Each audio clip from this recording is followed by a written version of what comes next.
Putra-Mu, Tuhan Yesus Kristus, Sang Juru Selamat kami. Tuhan, kami datang menghampiri-Mu pada pagi hari ini. Kembali kami umat-Mu datang beribadah dan menyembah kepada Tuhan.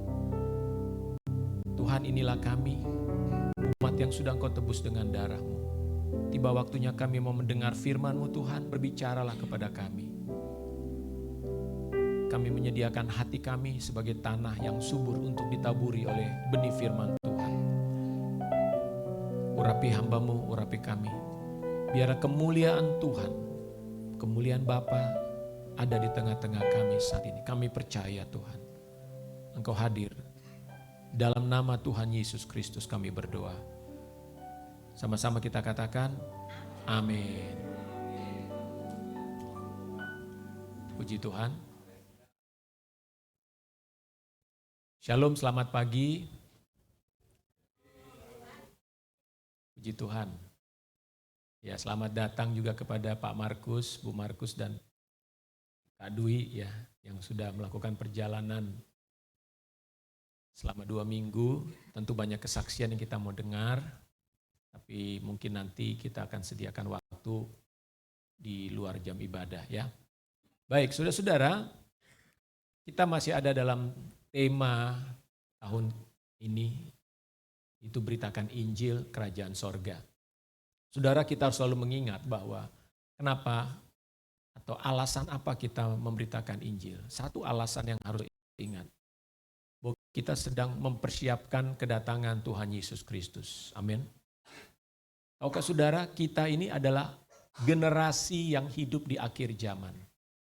Kita adalah generasi yang sedang menanti-nantikan kedatangan Tuhan. Saya berharap Bapak Ibu Saudara sebagai jemaat Tuhan ingat terus akan hal ini. Kita sedang memfokuskan hati dan pikiran kita menantikan kedatangan Tuhan. Itulah sebabnya satu hal yang Tuhan katakan kepada kita, Injil harus diberitakan. Dunia sedang menanti-nantikan ya, berita Injil sampai kepada setiap orang, kepada setiap suku dan bangsa. Mari kita membaca bagian firman Tuhan di dalam Matius 18 ayat 12. Matius 18 ayat 12 sampai ayat 14.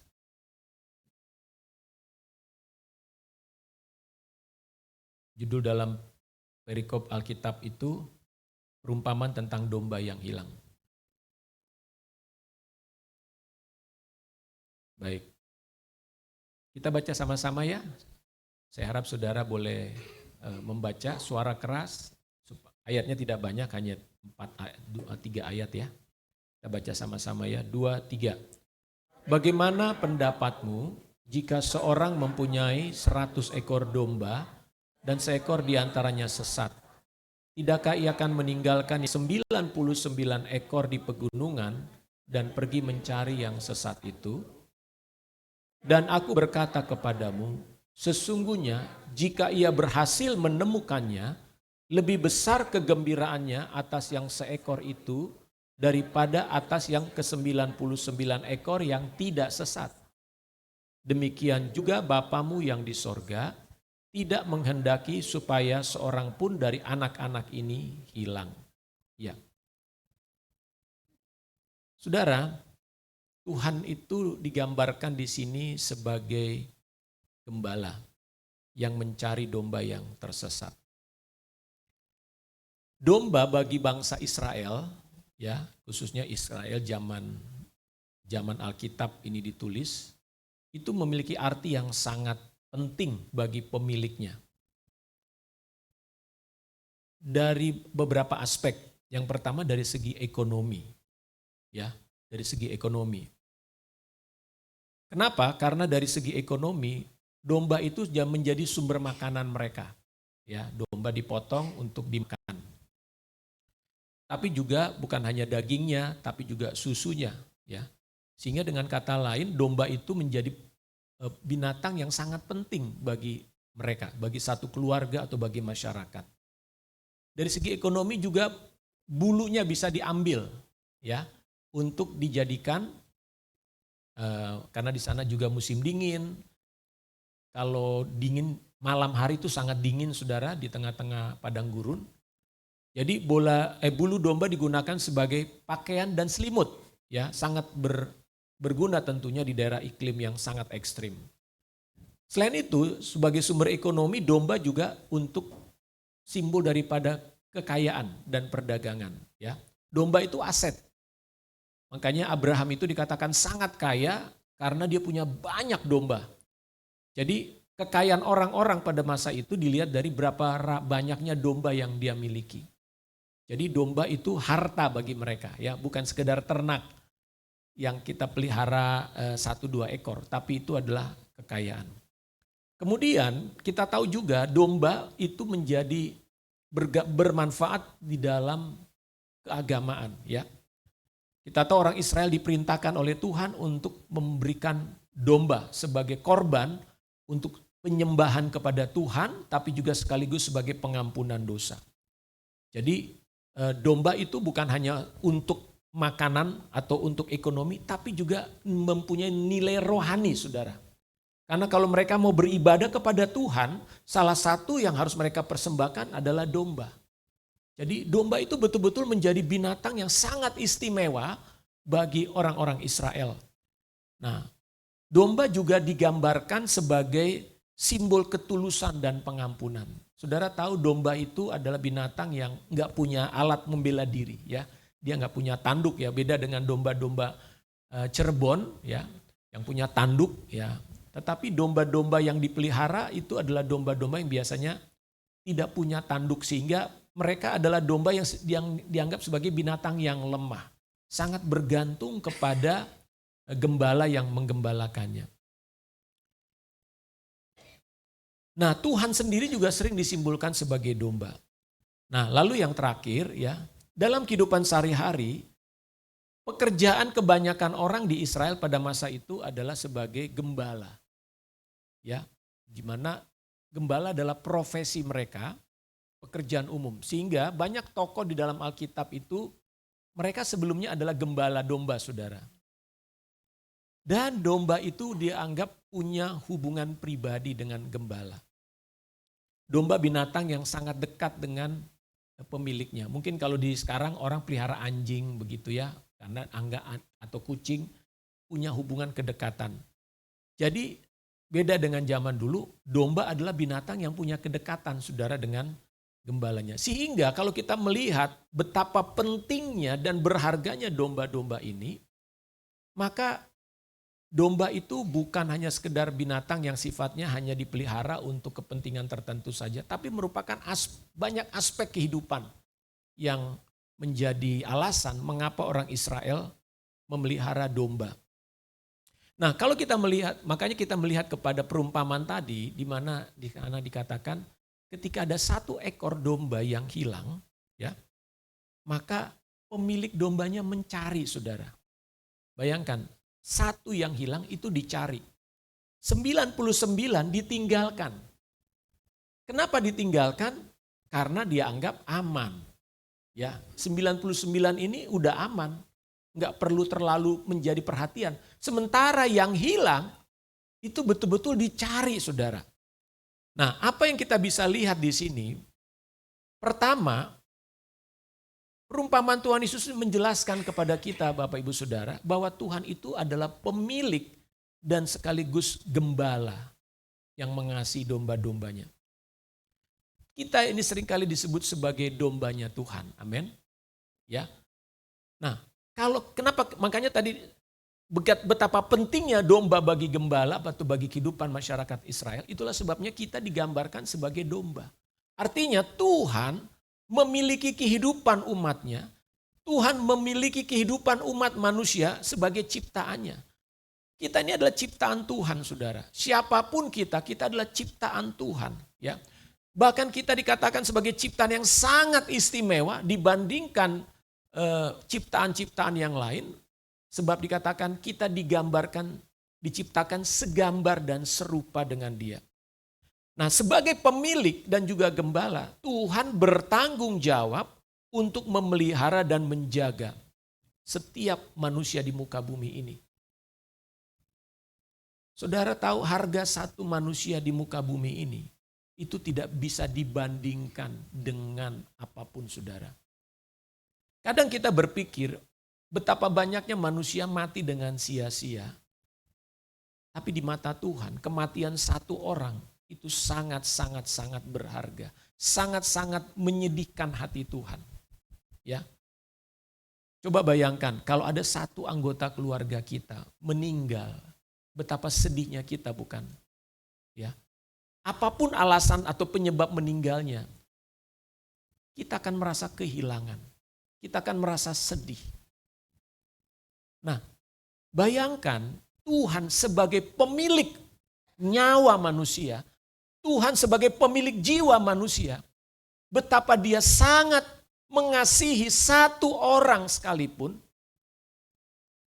hingga dikatakan, seandainya di dunia ini cuma ada satu orang berdosa, hanya satu orang berdosa di bumi ini, Yesus itu tetap mati di atas kayu salib, saudara. Seandainya hanya satu orang saja berdosa di muka bumi ini, demi supaya manusia itu diselamatkan, Dia pasti akan datang ke bumi ini untuk menyelamatkan manusia, saudara. Kenapa? Karena betapa berharganya satu nyawa manusia di hadapan Tuhan. Kita melihat dalam Alkitab contoh bagaimana seorang gembala begitu bertanggung jawab atas dombanya. Contohnya adalah Daud, saudara. Daud pada masa remajanya, dia dipercayakan oleh papanya untuk memelihara, menjaga, menggembalakan domba-domba milik papanya. Enggak banyak, hanya dikatakan 2-3 ekor. Kalau kita pikir, mungkin kadang orang bilang, cuma 2-3 ekor, apa sih ya? Ya hilang satu gak masalah dong. Ya cuma 2-3 ekor, papa saya punya banyak ratusan. Mungkin itu yang banyak dipikirkan oleh orang. Apa sih artinya? Tapi saudara tahu tidak bagaimana bertanggung jawabnya Daud dan bagaimana dia betul-betul menjaga, melindungi domba-domba yang dipercayakan oleh ayahnya kepadanya. Sampai dikatakan kalau ada satu ekor domba yang diterkam oleh binatang buas, ini binatang buas, saudara. Dikatakan singa atau beruang. Saudara tahu di Timur Tengah masih ada singa dan beruang pada zaman itu. Maka dikatakan Daud akan mengejar. Ya, coba kita baca ya 1 Samuel 17 ayat 34 dan 35.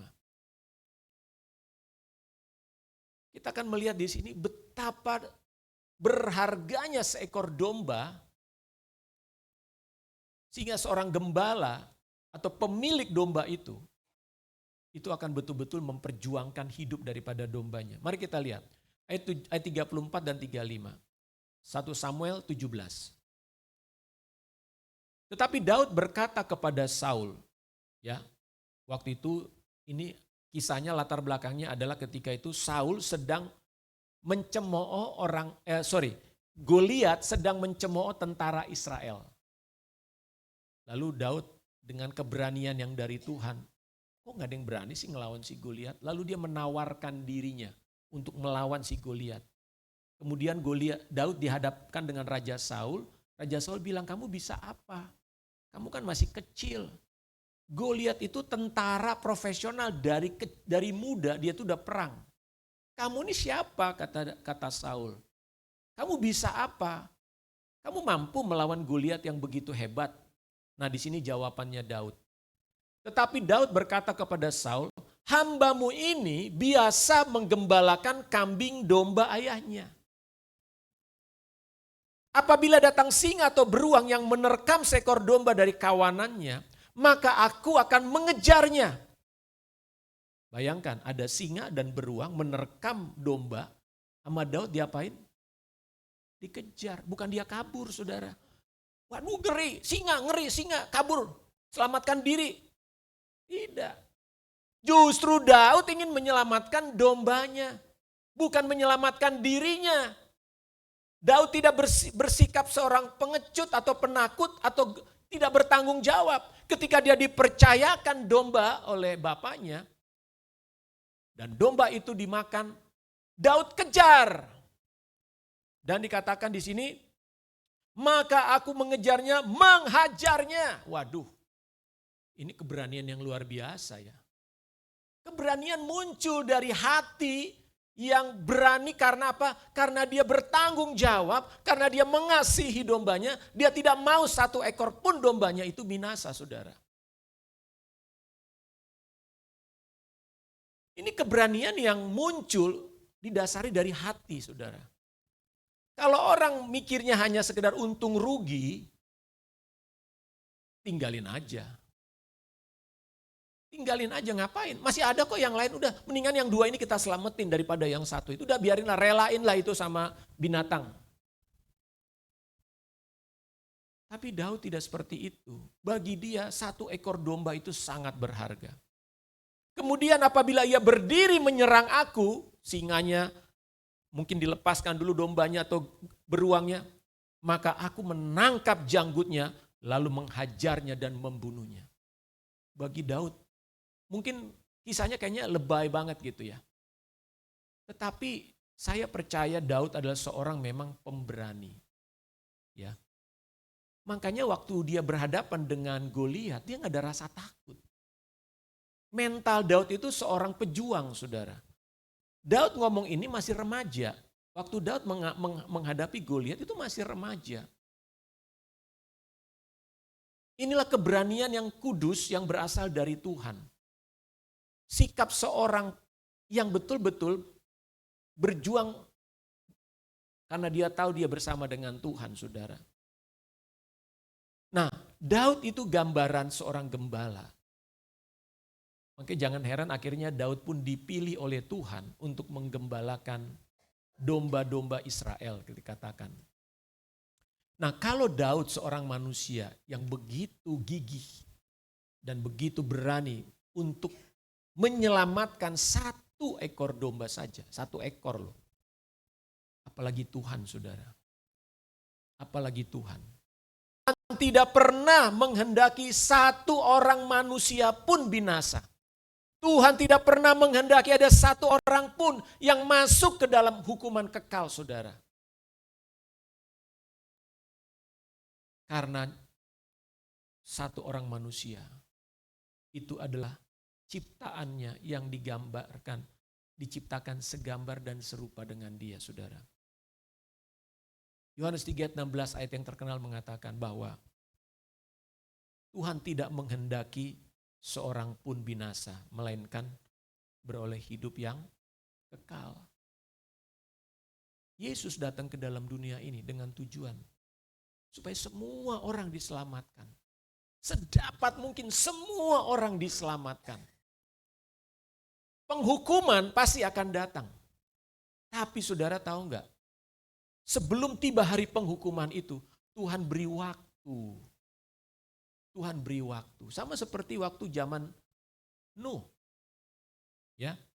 Pada waktu zaman Nuh, Tuhan udah kasih tahu akan ada air bah. Tapi enggak tiba-tiba langsung datang air bah. Enggak, saudara. Tuhan kasih waktu.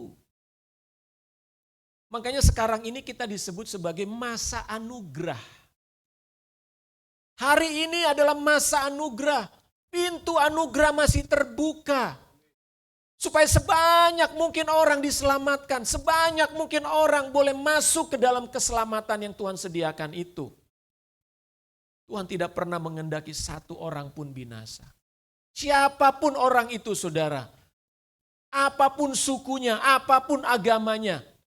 Apapun dosa dan kejahatannya, Tuhan ingin mereka semua diselamatkan. Makanya Alkitab mengatakan, kenapa sampai hari ini Tuhan Yesus belum datang?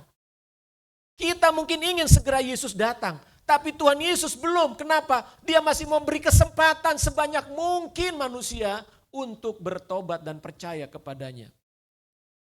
Itulah kasih Bapa kepada dunia ini, saudara.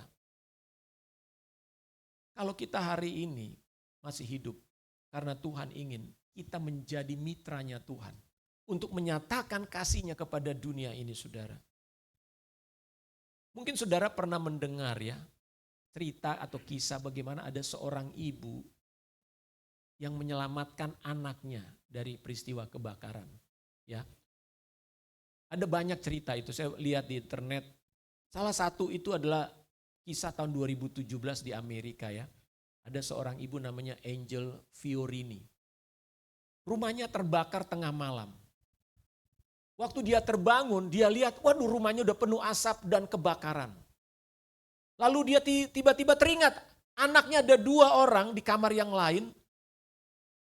Lalu dia lari mengejar anaknya itu, saudara. Di tengah-tengah kepungan api dan asap, dengan keberanian dan kerelaan dia pergi ke kamar anaknya, lalu anaknya dibawa keluar. Sampai di luar, dia tiba-tiba ingat, ada anaknya yang pertama.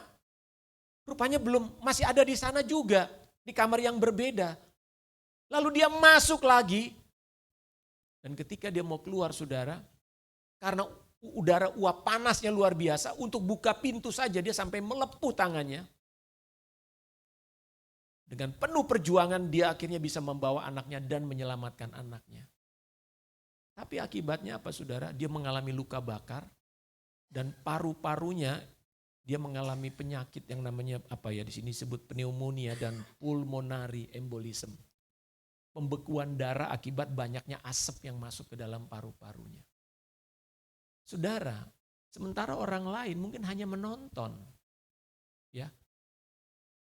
Sambil berteriak-teriak mungkin, aduh kasihan itu anak, kasihan itu anak. Tapi seorang ibu yang penuh dengan kasih, dia gak peduli akan bahaya api, saudara. Dia gak peduli apa kata orang, dia terobos api itu demi menyelamatkan anak-anaknya. Itulah kasih, saudara. Kasih yang rela tanpa memikirkan keselamatan dirinya sendiri. Itulah kasih Tuhan bagi dunia ini. Di mana dia datang ke dalam dunia ini. Karena apa?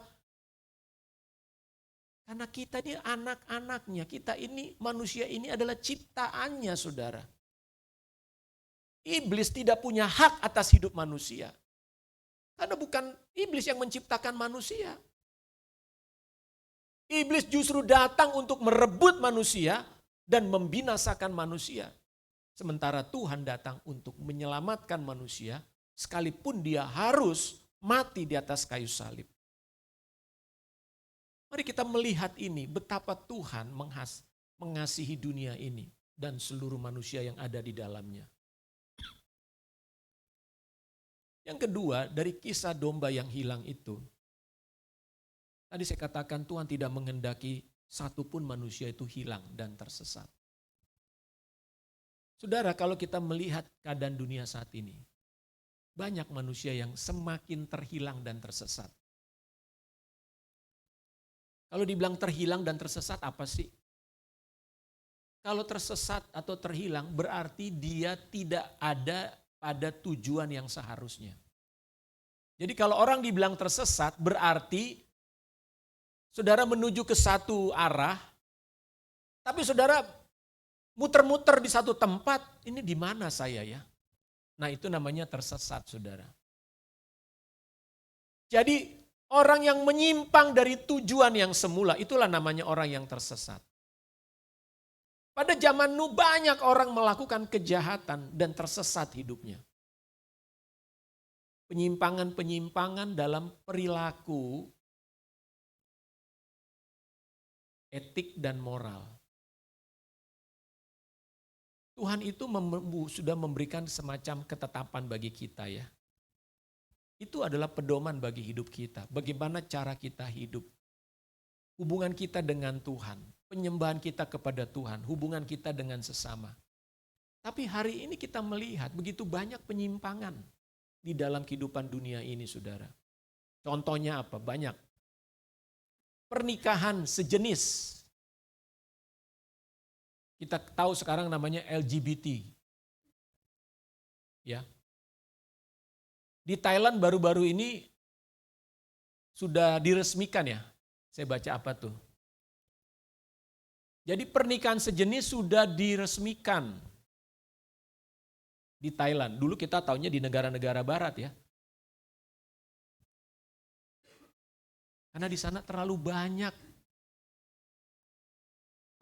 lady boy. Tahu lady boy ya? Casingnya perempuan,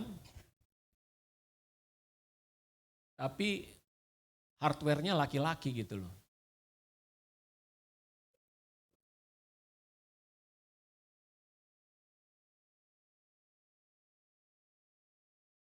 Itu yang kelihatan. Tapi kan banyak juga yang kelihatannya laki-laki sama laki-laki, ya tetap laki-laki ya, bukan dia tidak merubah penampilan, dia tetap laki-laki. Tapi menikah dengan sesama laki-laki. Saudara, pertanyaannya ini penyimpangan atau bukan? Penyimpangan. Tapi mereka menganggap itu bukan penyimpangan. Mereka menganggap itu adalah normal. Dan semakin banyak orang yang menganggap ini normal. Yang anehnya, kemarin saya ada ngobrol sama teman, dia punya anak. Dia bilang begini, sekarang ini kalau kita bicara misalnya tentang LGBT itu sebagai hal yang salah atau dosa, kita dianggap menghakimi. Jadi anaknya bilang sama mamanya, mama nggak boleh gitu, itu hak semua orang, mama nggak boleh menghakimi. Saudara, kita bukan menghakimi dalam arti bahwa kita menghukum, tidak. Tetapi firman Tuhan jelas mengatakan bahwa laki-laki menikah dengan perempuan. Hanya ada 2 jenis kelamin yang diciptakan oleh Tuhan. Tuhan menciptakan laki-laki dan perempuan. Tidak ada Adam dan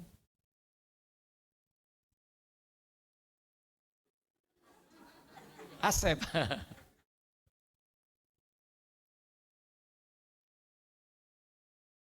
Saya mau mengatakan ini supaya kita nih sebagai anak-anak Tuhan harus bisa melihat bahwa ada banyak orang-orang yang sedang tersesat hidupnya tanpa tahu, tanpa menyadari atau tanpa mau mengakui bahwa hidupnya tersesat. Saya mengikuti beberapa ya di TikTok atau di Instagram itu. Saya suka lihat ada short video penginjil-penginjil jalanan di Amerika dan di Eropa, saudara. Salah satunya itu adalah ketika ada di Amerika itu ada namanya parade.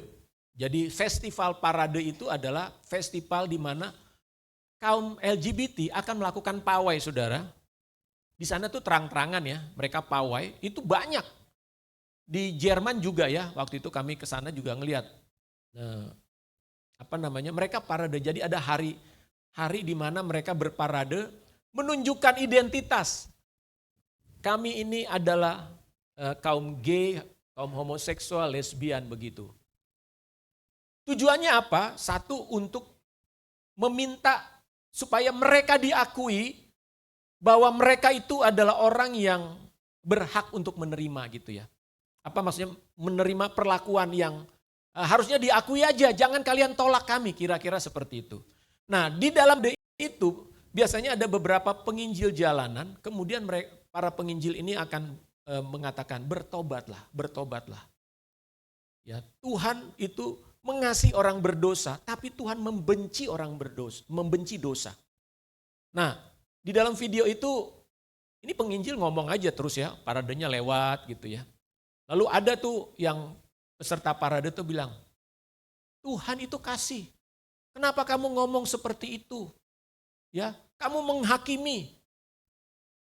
Ya pokoknya dia caci maki lah ya, pendeta atau penginjil jalanan ini. Tapi dia bilang, enggak, aku tidak menghakimi kamu. Tetapi apa yang firman Tuhan katakan bahwa Tuhan benci dosa. Dan apa yang itu adalah, homoseksual itu adalah dosa.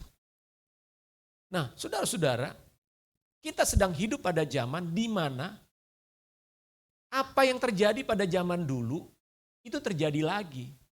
Jadi sebetulnya dosa homoseksual itu bukan sesuatu yang baru. Ya. Sejak zaman Abraham sudah ada satu kota namanya Sodom dan Gomora. Makanya Tuhan itu sampai ingin memusnahkan kota itu, saudara.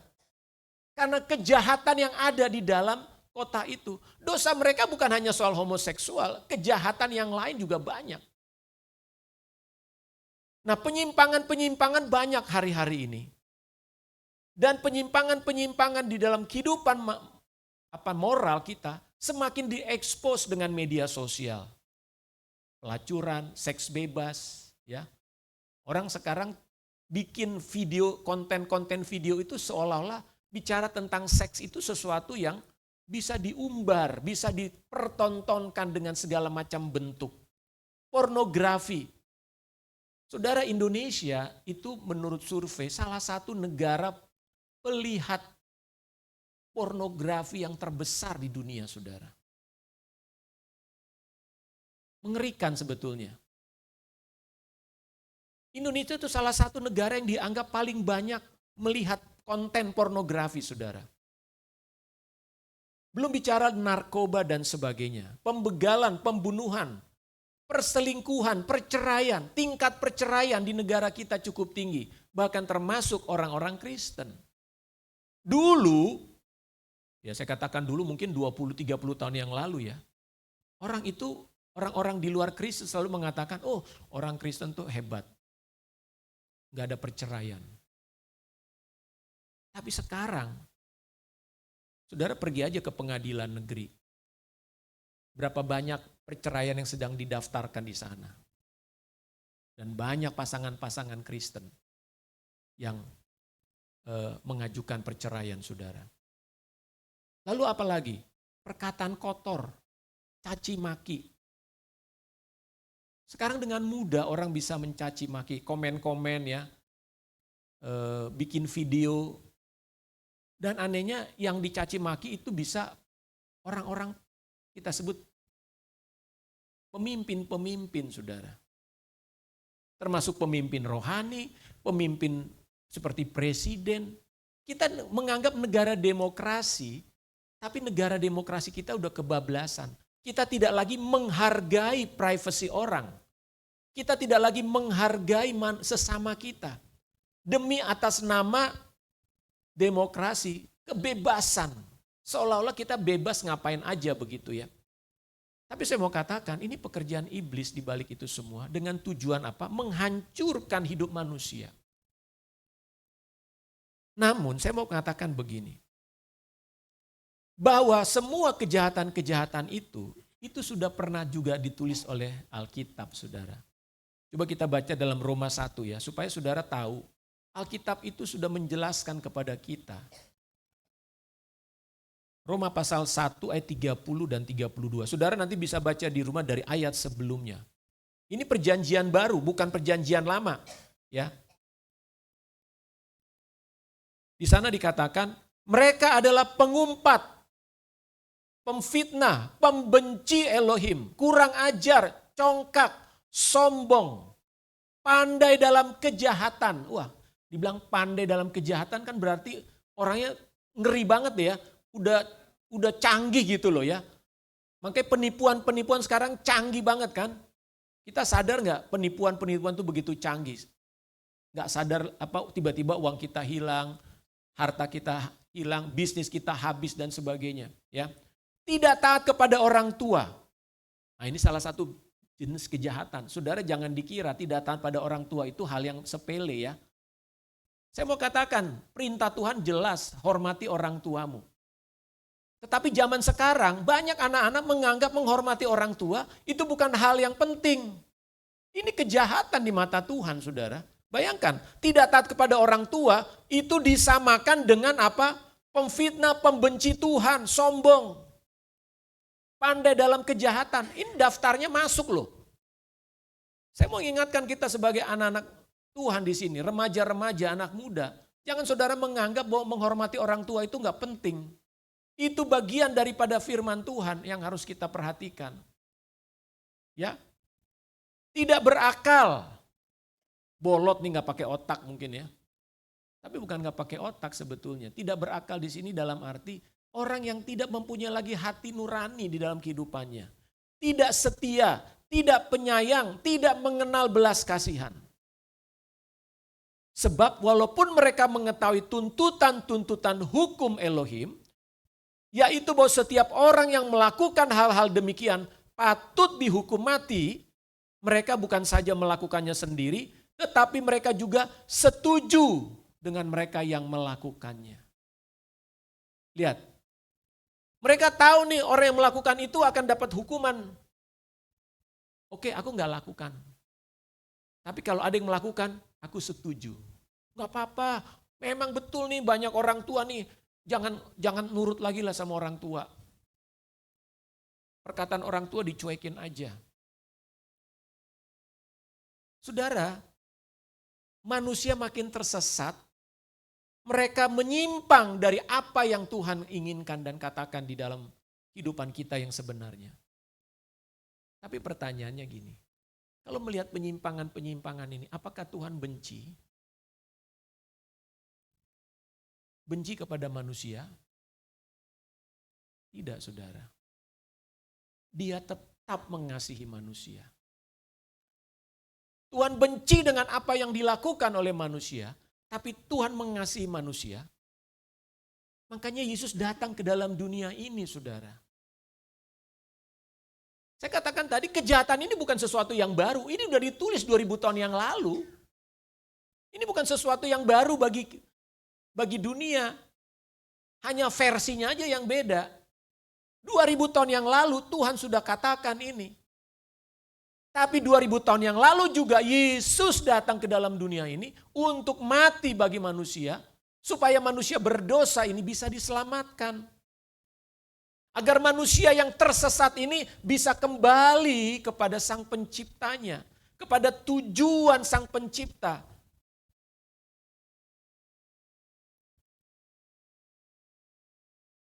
Itulah sebabnya waktu Yesus datang ke dalam dunia, saudara, apa yang dilakukan? Yesus bertemu dengan orang-orang ini, saudara.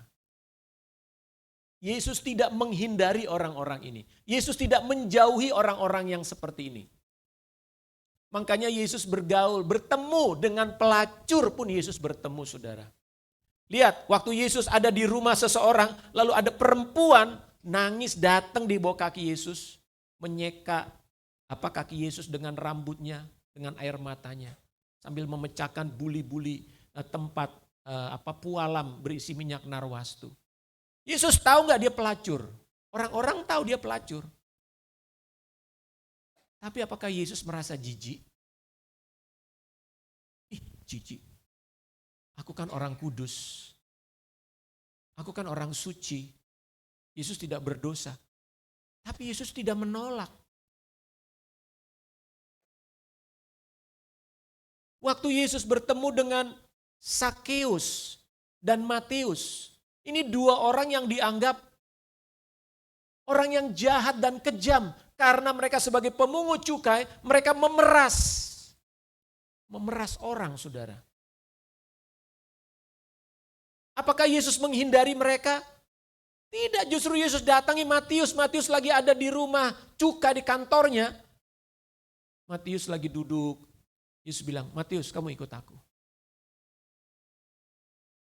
Wah, Matius bingung. Dia pasti sudah dengar Yesus. Yesus pribadi yang begitu mulia. Kemana-mana Yesus diikuti banyak orang. Tiba-tiba sekarang Yesus mengajak Matius dan berkata, Matius ikut aku. Lalu Matius membawa Yesus ke rumahnya, saudara. Dan Alkitab mencatat, Matius kemudian ngajak teman-temannya. Kira-kira kalau teman-temannya Matius apa pekerjaannya, saudara? Hah? Pemungut cukai dong, betul nggak? Biasanya kan kita temennya sama dengan profesi kita, betul kan? Ya. Kalau pendeta temennya pasti banyak kan pendeta. Kalau pendekar banyak kan temennya pendekar juga gitu kan. Kalau anak muda mahasiswa temennya pasti mahasiswa. Itu hal yang normal begitu. Ternyata Matius ngajak teman-temannya makan di rumahnya Matius, Yesus makan. Lalu orang-orang Yahudi bilang, sama murid-murid Yesus bilang, itu kok gurumu makannya sama orang-orang kayak gitu sih? Ntar apa kata orang?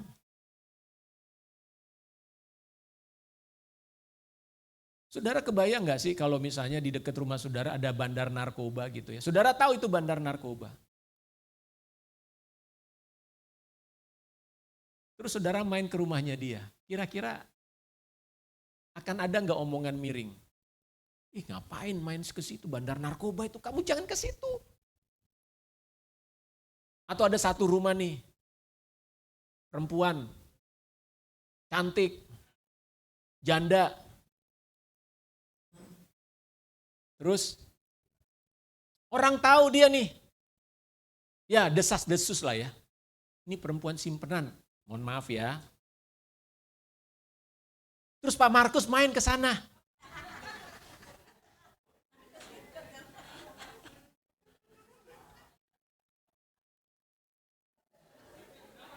Ngajak saya lagi gitu kan.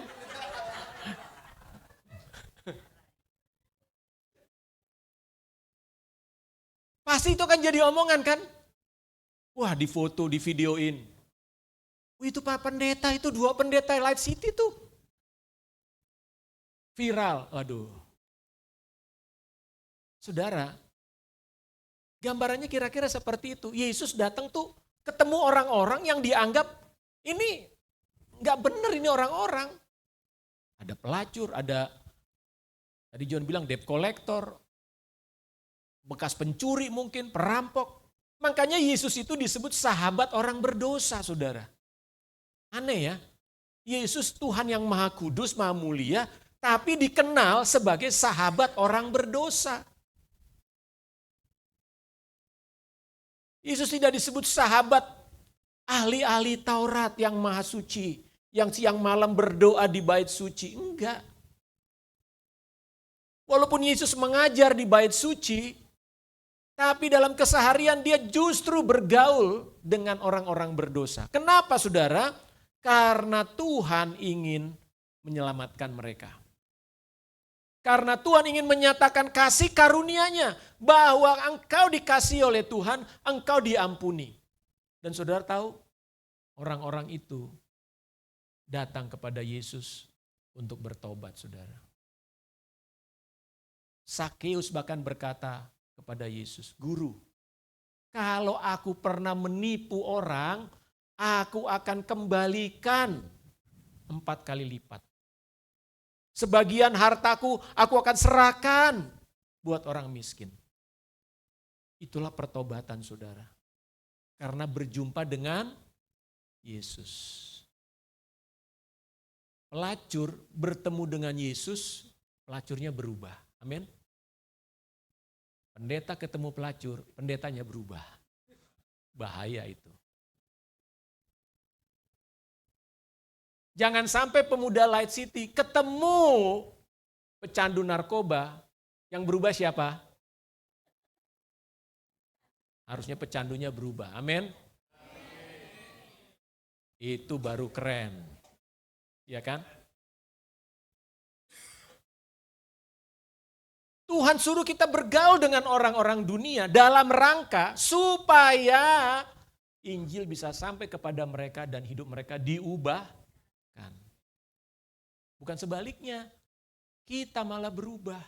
Yang tadinya rajin gereja, rajin ibadah, sekarang gara-gara ikut komunitas apa, ikut bergaul dengan siapa, kita lupa. Tuhan mengutus kita ke tengah-tengah dunia ini. Tuhan pertama memanggil kita dari tengah-tengah dunia, kemudian Tuhan mengutus kita kembali ke tengah-tengah dunia, saudara. Ya, kita dipanggil dari dunia ini. Dulu saudara dan saya adalah orang-orang yang tidak kenal Tuhan dengan sungguh-sungguh. Di sini sih kelihatannya baik-baik semua ya. Saya rindu suatu hari di sini ada orang-orang yang latar belakangnya memang nggak benar. Kenapa? Membuktikan bahwa Tuhan mengasihi orang-orang yang kita sebut jahat ini. Orang-orang berdosa ini. Kebanyakan kita mungkin lahir dari keluarga yang baik-baik semua. Ya. Lahir dari keluarga yang kita sebut normal menurut ukuran manusia. Sehingga kadang-kadang ketika kita bicara tentang kasih Tuhan, itu agak menjadi kurang nyata gitu ya. Kurang terasa. Kenapa? Karena kita baik-baik semua di sini. Tapi saya mau katakan justru keluarga yang dianggap baik-baik itu, saudara, paling membutuhkan yang namanya anugerah. Kenapa?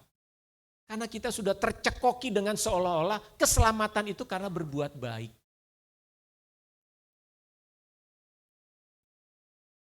Akan berbeda kalau orang dari latar belakang penjahat, pencuri, pemerkosa, ya, keluaran penjara Cipinang, Misalnya, lalu dia bertemu dengan Yesus. Waduh, dia kalau orang yang seperti itu bertobat, dia betul-betul mengerti apa artinya pengampunan Tuhan. Apa artinya anugerah dalam hidupnya. Kenapa dia adalah orang yang tersesat, betul-betul mengalami anugerah pengampunan Tuhan. Nah, kita keluarga baik-baik seringkali tidak terlalu merasakan itu. Kenapa? Karena kita merasa orang yang baik-baik. Padahal sama sebetulnya saudara. Seperti hanya kepada Nikodemus. Tuhan Yesus berkata kepada Nikodemus, Nikodemus orang baik-baik loh. Dia seorang ahli Taurat. Dia seorang yang taat kepada hukum Taurat. Tapi Yesus berkata kepada Nikodemus, Nikodemus, kalau engkau tidak dilahirkan kembali, engkau tidak masuk ke dalam kerajaan sorga. Artinya siapapun kita membutuhkan pengampunan, anugerah, keselamatan dari Tuhan. Saudara bersyukur, beruntung kalau saudara lahir dari keluarga Kristen yang baik-baik. Tetapi ingat, kalau saudara sudah dilahirkan dari keluarga Kristen yang baik-baik, Tuhan ingin supaya berita keselamatan itu sampai kepada mereka yang di luar sana. Yang secara logika mereka nggak akan pernah mungkin datang ke gereja saudara. Mereka nggak akan pernah mungkin datang ke sini. Kenapa? Karena mereka melihat kita saja mungkin merasa, aduh terlalu jauh deh. Hidup gue terlalu jauh, terlalu jahat. Tapi justru kepada mereka lah Tuhan juga mau datang. Amin. Tuhan mengutus kita.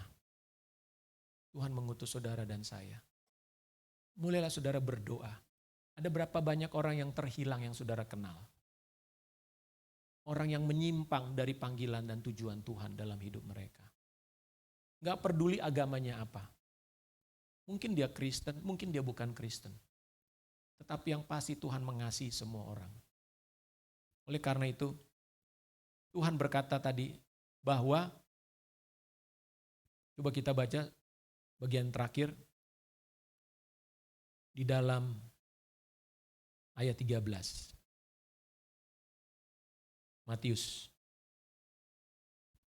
Dan aku berkata kepadamu, sesungguhnya jika ia berhasil menemukannya, kalau gembala dan pemilik domba ini berhasil menemukan yang tersesat itu, yang satu itu, dikatakan lebih besar kegembiraannya atas yang seekor itu daripada atas yang ke-99 ekor yang tidak sesat. Tahukah saudara, ada satu jiwa yang tersesat di luar sana. Yang dicari, ditemukan, dan dibawa kepada Tuhan. Alkitab mengatakan, sorga berpesta. Sorga berpesta. Tuhan bersuka cita.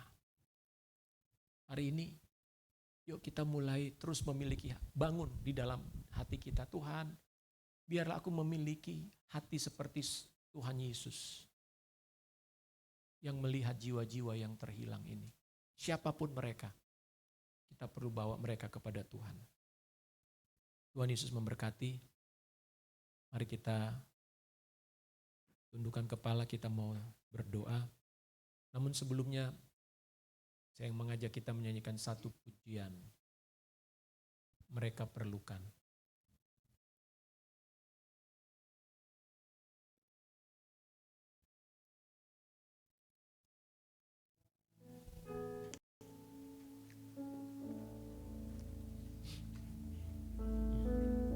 Sambil saudara menyanyikan pujian ini, mari saudara mulai bayangkan orang-orang yang membutuhkan kasih Tuhan. Orang-orang yang tersesat, orang-orang yang terhilang itu saudara. Mungkin itu anggota keluarga kita sendiri. Mungkin itu sahabat kita, kenalan kita.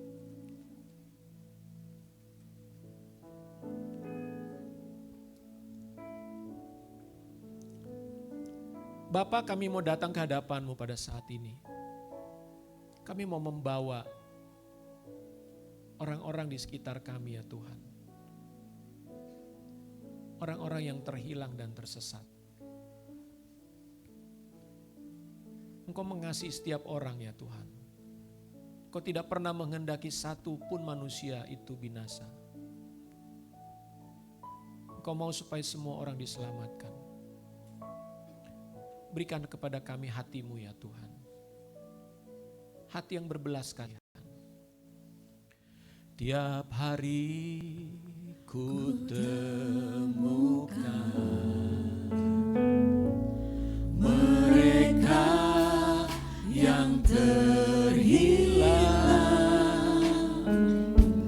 hidupnya tak menentu, arah tujuan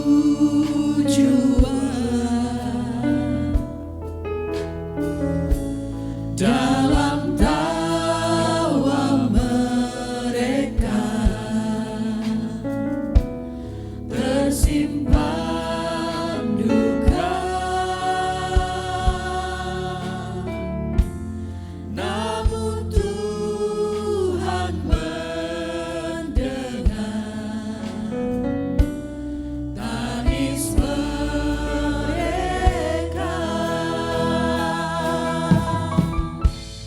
Mereka berluka,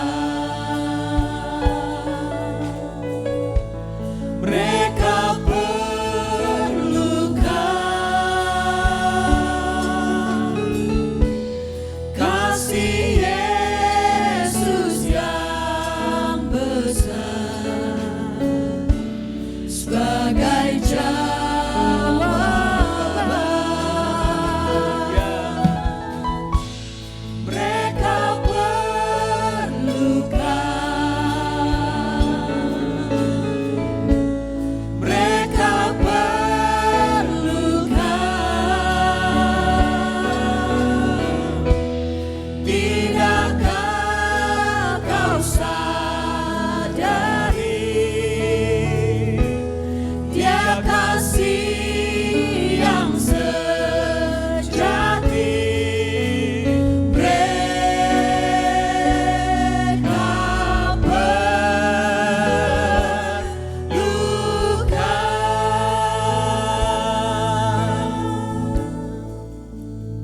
Ayat kedua, Tuhan memanggil kita untuk membawa terang-Nya. Tahu lagunya? Tuhan memanggil kita untuk membawa terang-Nya.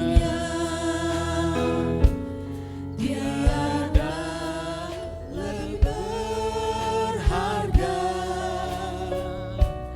dari yang terhilang. Kasih-Nya mencelikan, buatku mengerti. Mereka perlu mendengar tentang kasih-Nya. Mereka berluka, mereka berluka,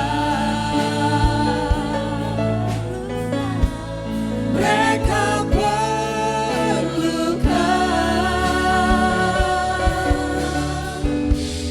kasih Yesus yang besar sebagai jawaban.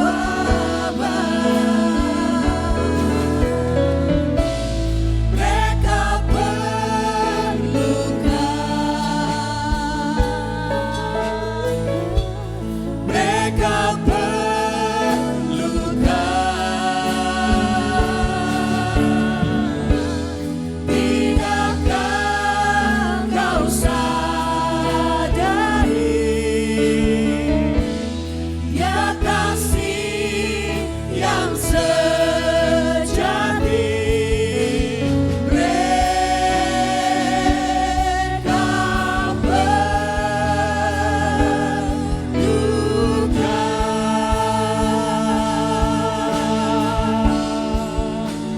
sekali lagi, mereka perlukan. Mereka perlukan. Mereka perlu Yesus. Mereka perlu Yesus, saudara. Mereka perlu mendengar kasih Yesus. Kasih Yesus yang besar. Amin. Sebagai jawaban.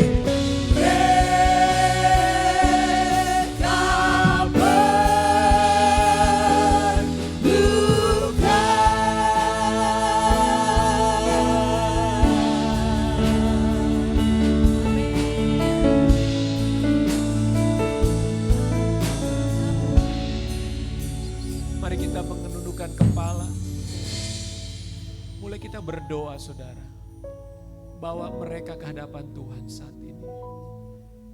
Mari saudara menangis untuk mereka. Cari mereka di hadapan Tuhan. Bawa mereka ke hadapan Tuhan. Orang-orang yang tersesat, orang-orang yang terhilang. Mereka tidak bisa kembali sendiri, saudara. Orang yang tersesat membutuhkan tuntunan. Mereka membutuhkan petunjuk. Mereka membutuhkan arahan. Kristus itulah terang yang membawa mereka untuk kembali kepada tujuan Tuhan dalam hidup mereka. Saudara dan saya, kitalah yang dipanggil Tuhan untuk membawa jiwa-jiwa itu kembali kepada Kristus. Doakan mereka saat ini. Doakan mereka.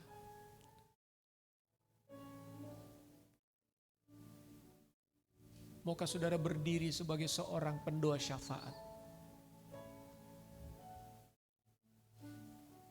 Pendoa syafaat adalah seorang yang berdiri di hadapan Tuhan. Berdoa bagi orang-orang yang terhilang dan tersesat. Sama seperti Musa berdoa di hadapan Tuhan untuk bangsa Israel. Agar bangsa Israel jangan dipunahkan Tuhan. Sama seperti Abraham berdoa ke hadapan Tuhan. Agar Sodom dan Gomora tidak dimusnahkan oleh Tuhan. Maukah kok saudara berdoa, berdiri di hadapan Tuhan sebagai pendoa syafaat. Berdoa untuk keselamatan jiwa-jiwa. Berdoa untuk meminta agar Roh Kudus menjamah hati mereka. Berdoa agar ada firman Tuhan yang sampai kepada mereka yang tersesat. Bahkan berdoa agar saudara dan saya dipakai oleh Tuhan menjadi bagian untuk menyelamatkan jiwa-jiwa yang terhilang.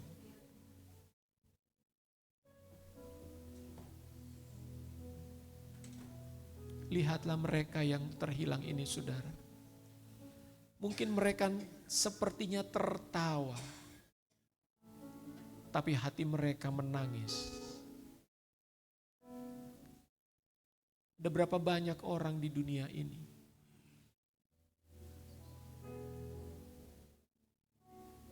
yang hidup dalam penderitaan bertahun-tahun, di dalam kesesatan mereka. Bapa, kami datang di hadapan-Mu, Bapa.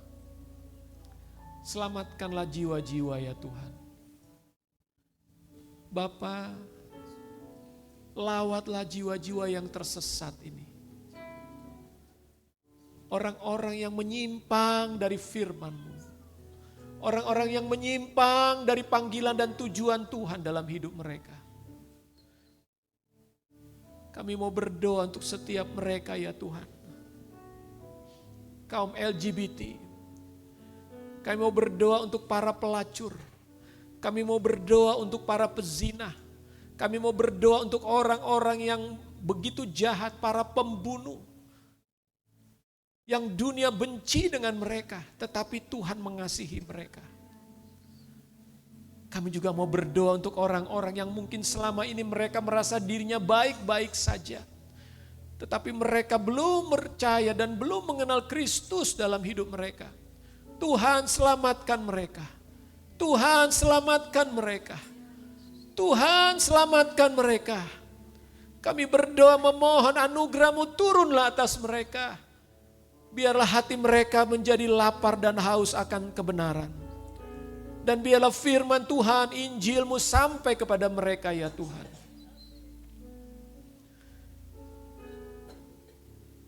Tuhan pakailah kami di sini sebagai gereja-Mu.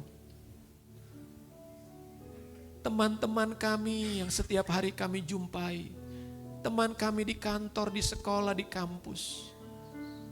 Tuhan, mereka perlu mendengar Engkau.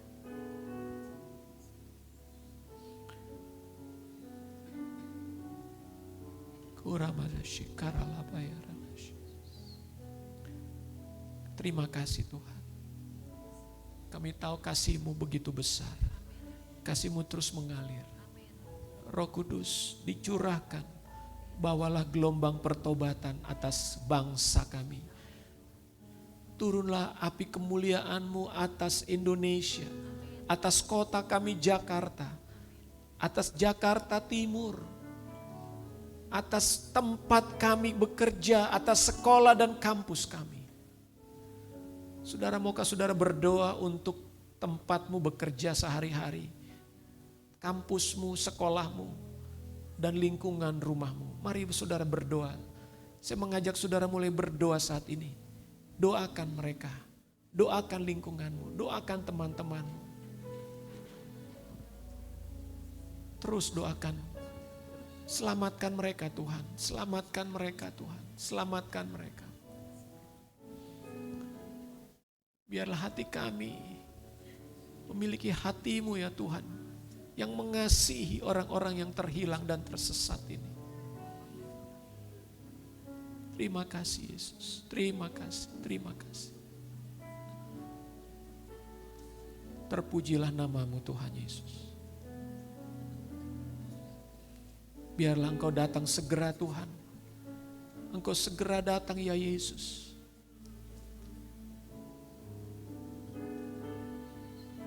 Namun berikanlah kami kesempatan untuk boleh memberitakan Injil-Mu. Berikanlah kami kesempatan dan waktu untuk membawa kabar baik kepada dunia ini.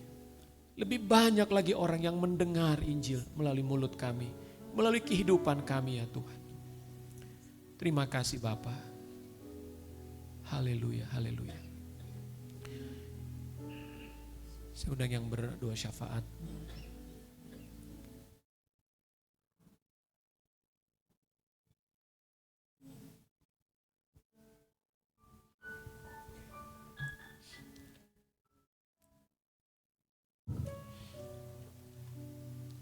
Haleluya. Bapak, terima kasih Tuhan untuk kebenaran firman-Mu yang disampaikan oleh gembala kami pagi siang hari ini. Bila kami juga menangkap itu Tuhan, sebagai tugas kami, kewajiban kami, di mana Tuhan Kau menyuruh kami untuk memberitakan Injil, mencari yang terhilang, di mana Tuhan sudah memberikan contoh bagi kami. Kau menyelamatkan kami, kuatkan dan mampukan kami Tuhan. Terima kasih Tuhan Yesus. Haleluya. Bapa, sesuai dengan firman-Mu Tuhan, di mana ada 2 orang sepakat di bumi ini meminta kepadamu, Engkau akan menjawabnya Tuhan. Engkau akan memberikannya Dan kami lebih dari 2 jemaat-Mu ini Tuhan siang ini. Dan kami bersepakat kami mau menaikkan 2 doa syafaat kami. Yang pertama ya Bapak, kami berdoa untuk kesehatan bagi setiap jemaat-Mu di tempat ini.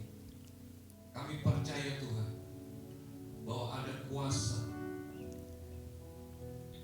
oleh bilur-bilur-Mu Tuhan Yesus, dan oleh darah yang sudah tercurah bagi kami Tuhan, untuk keselamatan tubuh, jiwa, dan roh kami. Kami klaim janji-Mu Tuhan, bahwa kesehatan tubuh, jiwa, dan roh adalah milik kami yang Tuhan sudah anugerahkan. Oleh sebab itu kami mau katakan di dalam nama Tuhan Yesus Kristus, segala sakit penyakit dalam bentuk apapun dihancurkan di dalam nama Tuhan Yesus Kristus. Iya, dalam Kami nama tolak Yesus. dalam nama Tuhan Yesus Kristus. Kami bersyukur untuk pemulihan kesembuhan yang berlaku, yang sedang terjadi di jemaat-Mu di tempat ini. Tuhan, Amin. kalau kami sehat, kami bisa bekerja Tuhan. Kalau kami sehat, kami bisa melakukan Tuhan apa yang Tuhan kehendaki dalam hidup kami, untuk menggenapi firman. Terima kasih Bapak, Tuhan yang memulihkan keadaan setiap kami jemaat Tuhan di tempat ini, di dalam nama Tuhan Yesus Kristus. Mereka yang butuh pertolongan, Tuhan akan tolong. Mereka yang butuh kelepasan, Tuhan akan lepaskan dari segala beban. Tuhan gantikan damai sejahtera yang melimpah bagi setiap kehidupan umat. Terima kasih Tuhan Yesus, Engkau baik sampai selama-lamanya. Engkau baik. Kami menanti-nantikan Tuhan, dan kami mau melihat, penggenapan janji firman-Mu, bahwa mujizat itu masih ada. Amin. Haleluya, Engkau berkuasa mengatasi segalanya Tuhan Yesus. Terima kasih Tuhan, kami berdoa buat pemerintahan bangsa kami, Presiden kami Pak Prabowo, juga Wakil Presiden Pak Gibran, juga segenap menteri, para menteri merah putih. Tuhan berikan kekuatan, kemampuan, dan roh takut akan Tuhan dalam memimpin bangsa ini, agar Tuhan nama-Mu dipermuliakan, agar Tuhan kesejahteraan bagi bangsa ini. Pakai gereja-Mu juga Tuhan, umat-Mu, orang yang percaya kepada-Mu, untuk menjadi saksi-saksi Tuhan, untuk menjadi teladan bagi bangsa ini, bagi masyarakat Indonesia, agar pulih Tuhan, agar bangkit, agar berubah Tuhan. Mereka tahu kebenaran yang sejati ada pada-Mu ya Tuhan Yesus Kristus. Terima kasih Tuhan, terima kasih. Kami berdoa untuk agenda program kerja bagi gereja, untuk gereja-Mu ini Tuhan. Kami berdoa untuk TAB, Tuhan. Kami berdoa buat sekolah yang Tuhan sudah percayakan. Tuhan, Kau cukupkan segala kebutuhan. Iya. Soal permasalahan yang Amin. sedang dialami Tuhan, Engkau Bapa kami yang agung, Engkau yang penuh hikmat, berikan hikmat bagi setiap kami, yayasan juga para guru Tuhan, untuk biarlah TAB ini tetap menjadi kesaksian bagi banyak orang. Sekolah ini boleh memberkati banyak orang, anak-anak boleh dididik dengan baik. Terima kasih Tuhan Yesus. Kami berdoa sekali lagi Tuhan, biarlah Tuhan Kau melawat setiap kami.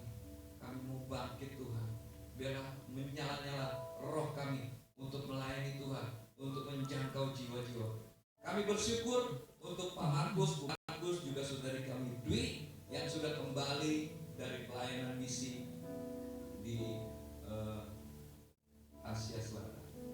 Terima kasih Tuhan untuk kenyataanmu. Terima kasih untuk malaikat Tuhan yang mengiringi setiap perjalanan mereka.